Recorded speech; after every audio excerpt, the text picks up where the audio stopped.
Qu'est-ce que j'aime Halloween. Cette ambiance morbide me rappelle tellement de souvenirs.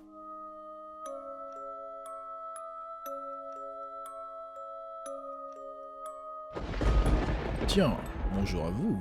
Il semblerait que vous arriviez au moment idéal. En effet, je m'apprêtais à raconter une histoire. Installez-vous donc confortablement, soyez bien attentifs. Faisons un bond dans le passé de 59 années. Plus précisément en 1963, dans la ville de Rockford. À cette époque, le bonheur était total pour Henry. Ce dernier était en effet marié à la plus belle femme de la région, Mary.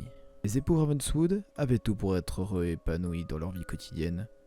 Ils avaient l'amour, une stabilité sociale et financière, ainsi qu'un entourage familial et amical proche d'eux. De tous les points de vue, ce couple était un couple parfait, jouissant d'une vie parfaite. Seulement, la perfection n'existe pas.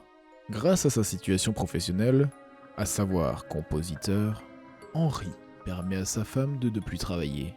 Cette dernière s'occupe donc de la propriété, du jardinage, en bref, de tout ce qui se rapporte à leur domaine.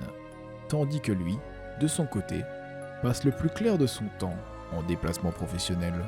Rares sont devenus les moments d'intimité entre les deux époux. Marie s'entreprend donc à trouver une occupation afin de faire passer le temps. C'est ainsi qu'elle se lance dans le taillage de robes de mariée. Un beau passe-temps, certes, mais qui ne comble cependant pas le vide causé par un sentiment d'abandon conjugal. Elle se rapproche donc de l'un de ses voisins, fort bel homme et intentionné, qui lui donne des conseils de jardinage. Très vite, les deux voisins deviennent des amis proches, des amis trop proches. Face au sentiment de solitude et de délaissement causé par son époux, Marie cède à la tentation. Par 3 fois, ils passent la nuit ensemble. Par 3 fois, ils commettent l'acte ultime, communément appelé adultère. Dès lors, le sentiment de solitude éprouvé par Marie se transforme en sentiment de culpabilité. Au retour d'Henry, cette dernière ne parvient plus à le regarder dans les yeux, étant elle-même écœurée par ses actes. Forte de l'amour que lui porte son époux, Marie trouve le courage de mettre fin à sa relation adultérine avec ce fameux voisin, ce fameux amant. Mais ce dernier ne l'entend pas de cette oreille. Rendu fou par sa passion éprouvée envers cette femme, désormais hors d'atteinte, il décide de mettre le feu au domicile des Ravenswood lors de la nuit du 31 octobre 1963. La légende raconte que les deux époux s'entrelacent alors durant une dernière étreinte passionnée au milieu des flammes scellant leur destin. D'autre part, la légende dit également qu'Henry aurait aperçu le voisin en train d'attiser les flammes.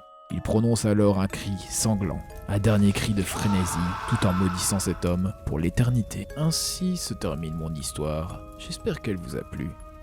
Et j'espère également que vous serez présents le 30 et le 31 octobre dans la ville de Cobra Lost. Il se peut que cette histoire soit vraie, et que les esprits et démons soient présents lors de cette soirée maléfique.